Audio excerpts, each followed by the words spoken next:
and welcome back to Super Metroid. I am Solinus Dracone, and we have just beaten Kraid and gotten the Varia suit. Ain't that something else? Alright, we're gonna go ahead and make Crocomire our goal for this episode, and you'd wonder, well, how are you gonna manage that? That's a lot of backtracking and going up and down shafts and whatnot. Patience, Grasshopper.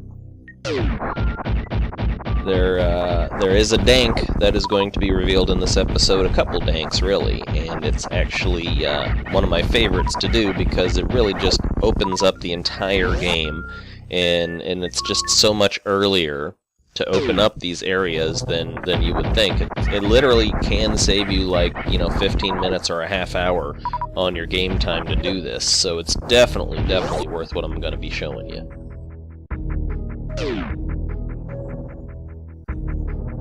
Right, there's that door that we mentioned before that Kraid is, required in order to open. And here we see some of these little butt nuggets that I likened to Metroids a little bit.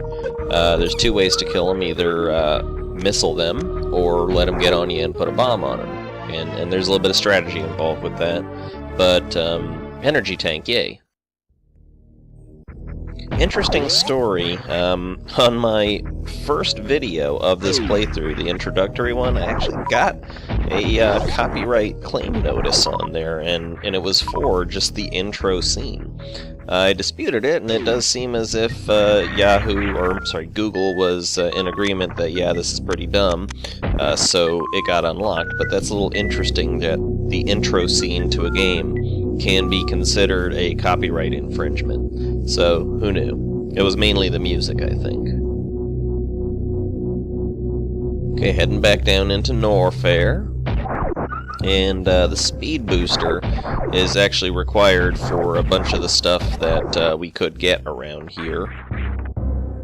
Let's go into that hot zone that I found earlier. And it's really not anything more complex than just wend your way through. There's kind of a path to follow, but it's not all that complex, really.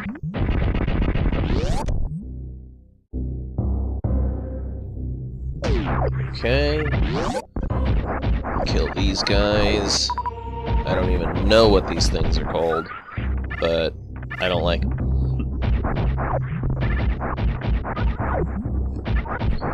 Bam, there we go. Okay, there is a secret down here.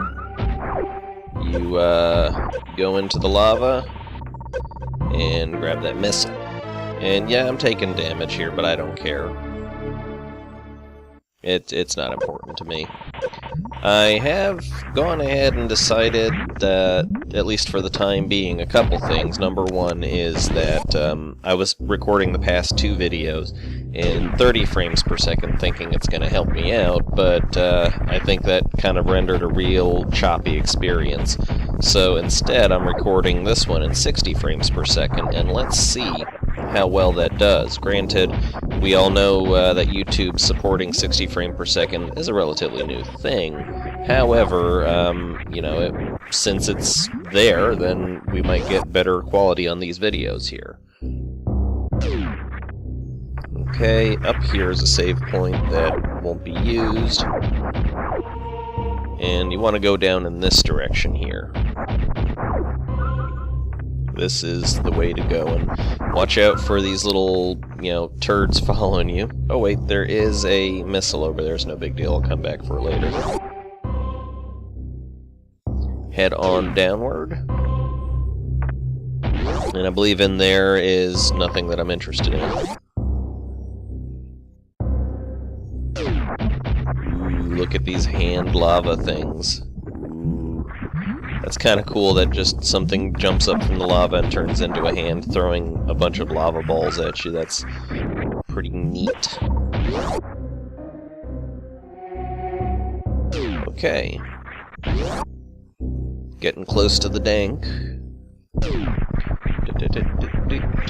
The other thing that I wanted to touch upon is that for my controller, I had been using a Logitech controller, and honestly, it's a nice enough controller, but just it still doesn't hit that sweet spot for me, I'm afraid, and I've spent way too much money on controllers to, you know, be able to say without a doubt that I have found the one.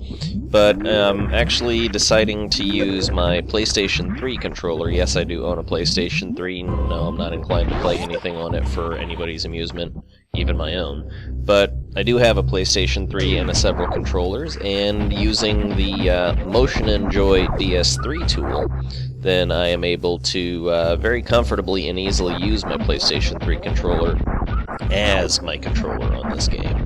I'd been talked to about possibly looking into an Xbox One controller for PC, and yeah, I'm sure that would be nice. It looks very pretty and all that. However, it's a little bit prohibitively expensive at the moment. I am in between jobs. I start my new job on Monday the 5th, and it's going to be kind of interesting getting back into a full 40-hour week after months of just doing like 20 hours and 12 hours and such, so, you know, I might be able to afford a bit better in life. So, okay, here comes the dank that I was talking about, and normally you want to get the grapple beam to be able to manage that, but, you know, just drop down here, yeah, it's an ouchie, but big deal, and triangle jump your way up to this. The wave beam. The wave beam doesn't really add much in the way of attack power. It may add a little bit, but it goes through walls, and that's a very important thing, actually. That's going to work in our favor when we go do the next dank that is going to get us further ahead than we should be at this game time. It's really handy for taking out these hidden enemies there. As you can see, it just goes right through all walls and all objects and all surfaces, and I'm just killing those little dragons that are hiding in wait for me there. So it's a really useful tool.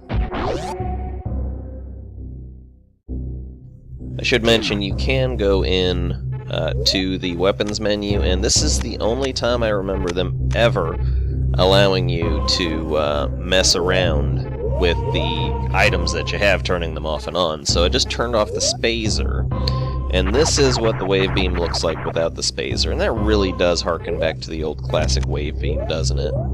So that's pretty cool. I think I like that a lot. Hey, piss off. Watch it, little buddy. You might hurt someone. The grapple beam is necessary for some jumps and just really helpful for others. I am not going to even attempt to go after the reserve tank just now. I think that's a little bit too precise to be called a dank. If you're that precise, then great, but this is just stuff people can do on their own. And I want to come and get this item. This is important for the overall strategy of what I'm going for, is getting the speed booster.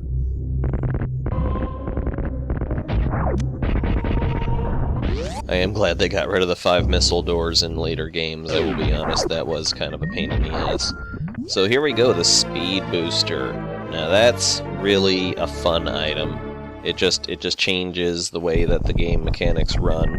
And it's the first time we ever encountered this in a Metroid game, and it changed the entire dynamic. It is now a staple of the Metroid series, practically, at least the good ones. So yeah, with that, we are able to run extremely fast, actually going through all our enemies and destroying them. It's sort of a screw attack kind of effect. There's also another trick that you can do with the speed booster, and that is to do the special hyper jump. And now the hyper jump can be a little bit tough to manage, but it's not all that bad once you learn it. And that's one of the things that you learn in this game just by seeing, and that was really an interesting dynamic, I think. There are a couple creatures, a couple critters in this game that will, if you observe them, actually teach you how to do certain things. God damn it, I missed the missile. Oh well, big fucking deal. The Edicoons, is what they're called, are these little kind of monkey-ish sort of cute little critters, I guess, that if you observe them, you can see that they do, the triangle jump. And the first time I found them, I was completely stumped. I'm like, what the hell are they trying to communicate here?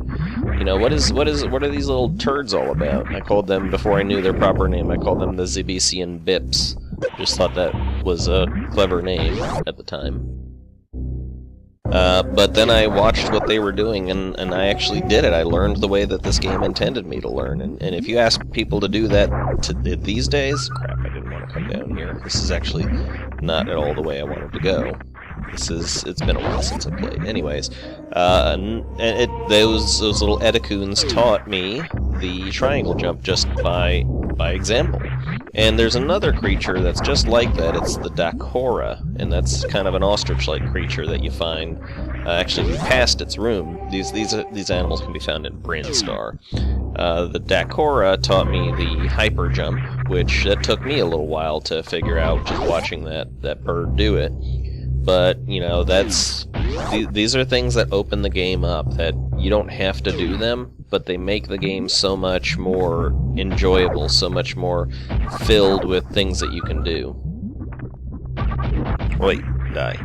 Okay, so here is the part where the wave beam really leads into the greater dank. I'm just kind of stocking up with these guys here real quick, because I would like a bit more energy.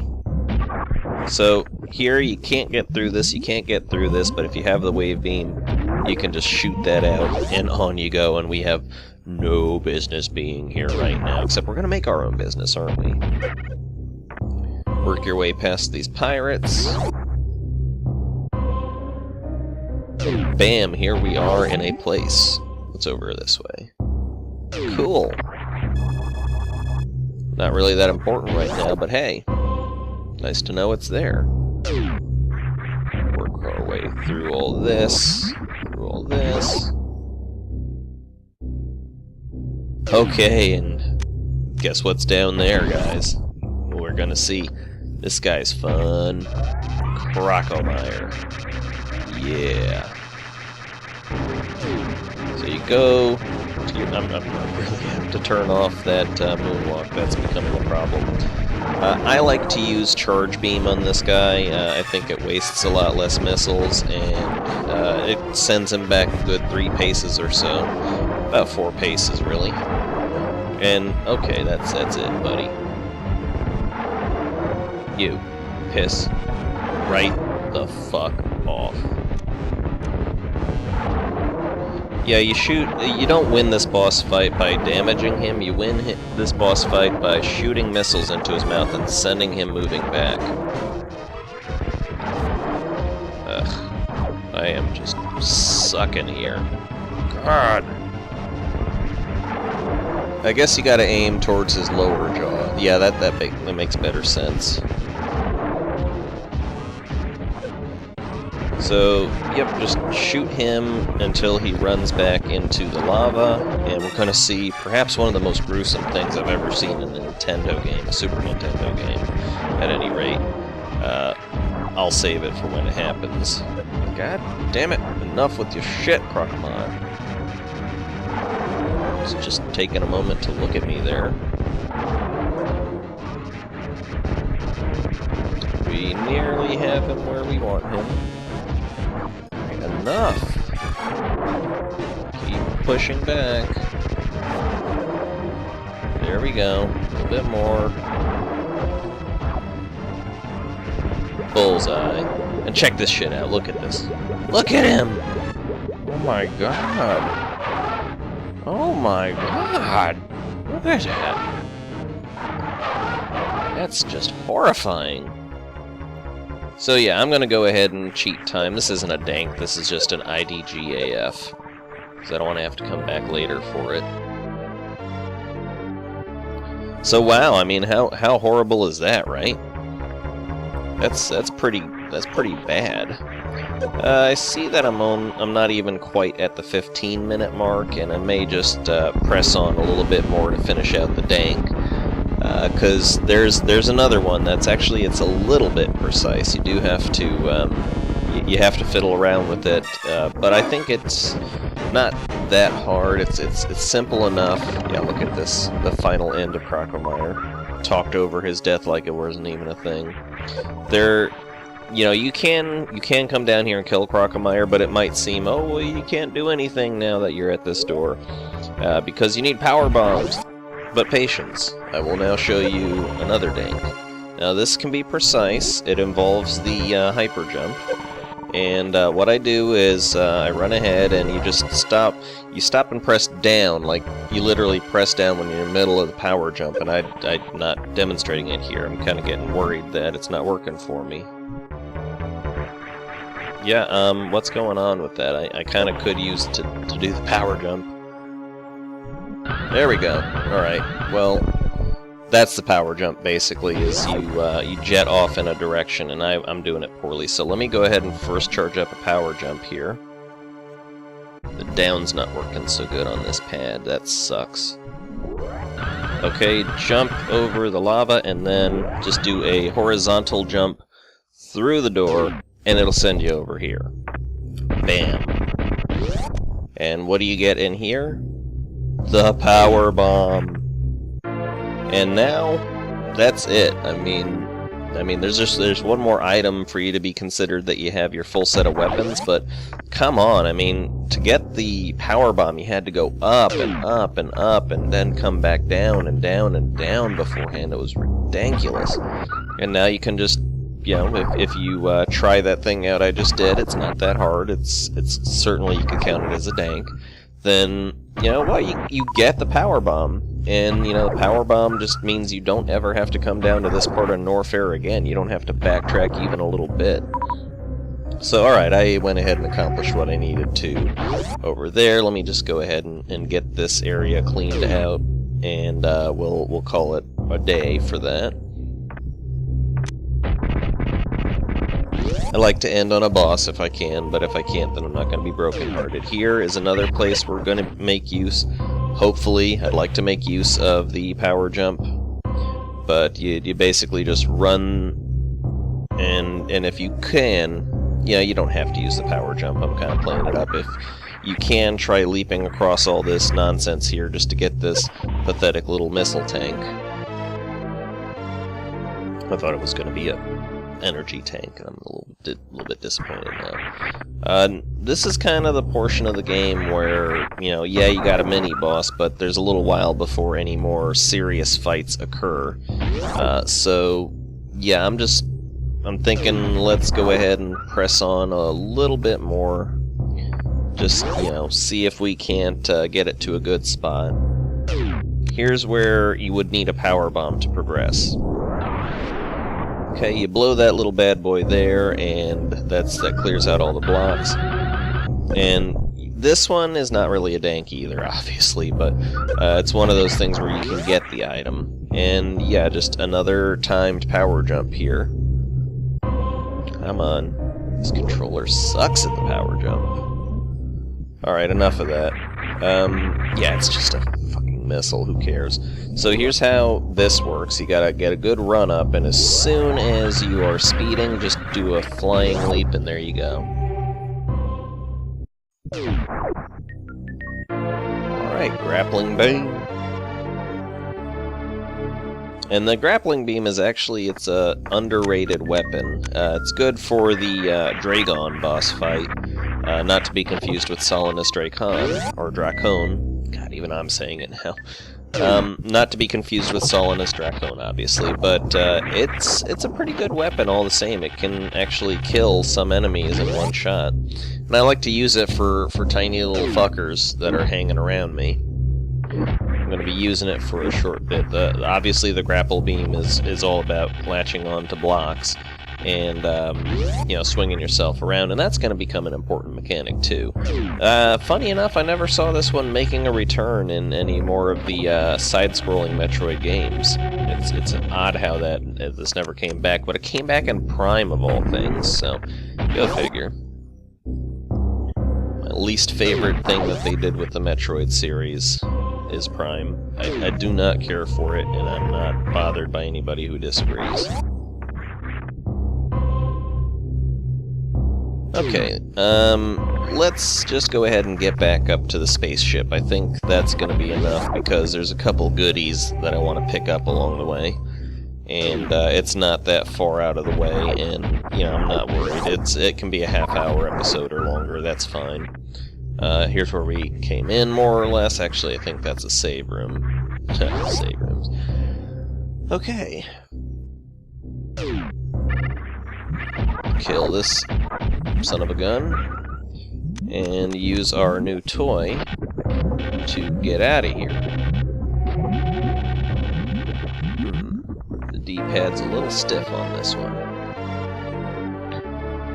Innuendo, innuendo, innuendo. Power missile or super missile block through, and here we come out underneath the main entrance to Norfair.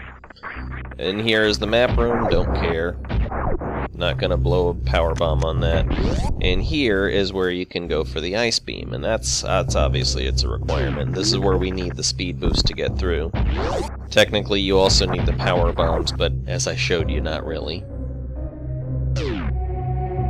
And yeah, these little guys will want to go down for some reason. Okay, another little trickety trick. I don't like it. Why is it? Okay, that's better. Making it more complicated than it needs to be. Just jump up here, skip all that ugliness of that zigzagging path, and ice beam, yay! Ice beam is quite useful for making enemies into platforms. Okay, so yeah, we're doing good. We're getting a bunch of big stuff here. Then just wend your way up this way, shoot that out, and bam, saved yourself just a little bit of trouble. Freeze these buggers. Looks like I didn't run into the little snake buggers that bothered me back with the grappling beam. It's almost a shame. Not quite, though.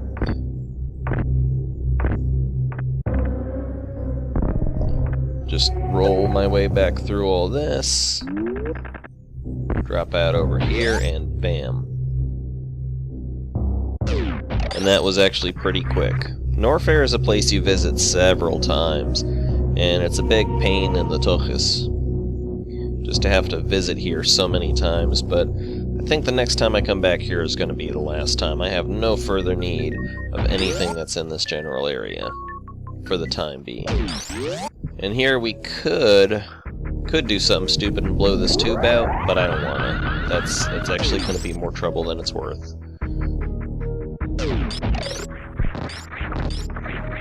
Let's move you. Yeah, makes those guys not a problem anymore, definitely. Alright, so just picture this. Right now, I am heading back all the way up towards Crateria, okay? Just take stock of this, take note of this, because this is the path that if you wanted to get the first power bomb as the way the game designed it, you would have to go. Yeah, that's that little guy. I am not going to go after the X-ray scope, I think. It's a little bit unnecessary because I know where most of everything is, and it doesn't really reveal me any secrets that I really am worried about. So, yeah, it gets a pass for right now, the X-ray scope. But yeah, you see how I just walked all the way up here through all that Norfair and all that obstacles, and I'm still going through obstacles. And then over here, when you shoot your way down, is where you get the power bomb. And then you you actually have to, if you want to get more stuff to be able to continue on in the game, you have to go all the way back down to Norfair, and go through all that Crocomire crap we just did, and then work your way all the way back up again. So, yeah, I don't know exactly how much time. Stop eating me, vagina plant. I don't know how much time I saved by that little trick of mine, but I know for a fact that it's a not inconsequential amount. It can certainly make a difference. Okay, yep, lesser known secret, blow that wall out, get a missile container. Ooh.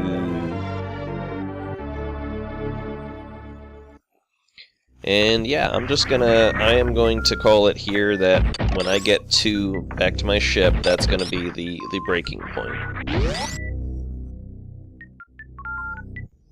That's when I'm going to call this video a halt, because after that there's going to be some item pickup, some goodie cleanup there, and you know, that's going to be a little bit of an episode all to itself.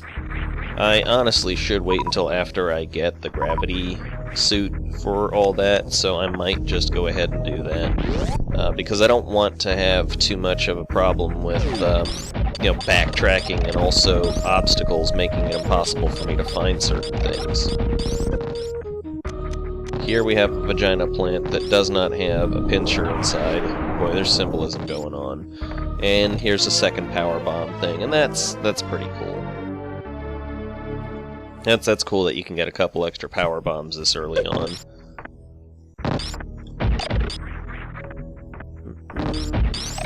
Ow. This room is very spiky. I'm probably not coming back down this way again, but never say never. Boy, it's just a mucus-filled day for me. Be thankful that I've been editing my audio, because it's a phlegm fest over here. Finally getting over that dang cold I got when I first went to Florida, and you know, starting to really get back to actually more towards 100%. I would say I'm at about 98 right now. I'm never at 100%, to be honest. But yeah. And the power bombs also open up a couple of interesting things for just game mechanics. I'm gonna go ahead and demonstrate one of those now. You have to pretty much disable everything except for just one weapon. So charge and spazer. You select the power bomb, you have just the spazer, and you charge up, and bam, a thing happens. So yeah, let's show the spazer thing again. Show what the spazer does when you charge it up with the power bomb. Pretty cool. And let's see what the ice beam does by itself. That's pretty neat. I like that. And of course, this one, which is used by a lot of speedrunners. That's funny that it changed to look like that. Nope, stop. There we go. It pissed off. Alright, and here's what the wave beam does. And this, supposedly, is extremely powerful. I've seen it used to devastating effect on Phantoon. And these little things, they hang around for a short bit. Look at this. They stuck around for a good, I'd say, at least 5 seconds. So yeah, that's something you can do with the power bomb. There's also another thing you can do with the power bomb that I'm probably not going to ever get around to showing. I don't remember what it's called. Something like the Crystal Flash. We call it the Cocoon. But it's a pretty cool little effect. And yeah, we're going to go ahead and save, make this, I guess, our first official, actual, you know, utilitarian save. And of course, saving at the ship recharges all your points and everything. So I think that's going to be good for this episode. We're almost at 30 minutes, and I think that's more than enough. So thanks for watching. I am Solinus Dracone, and this has been Super Metroid.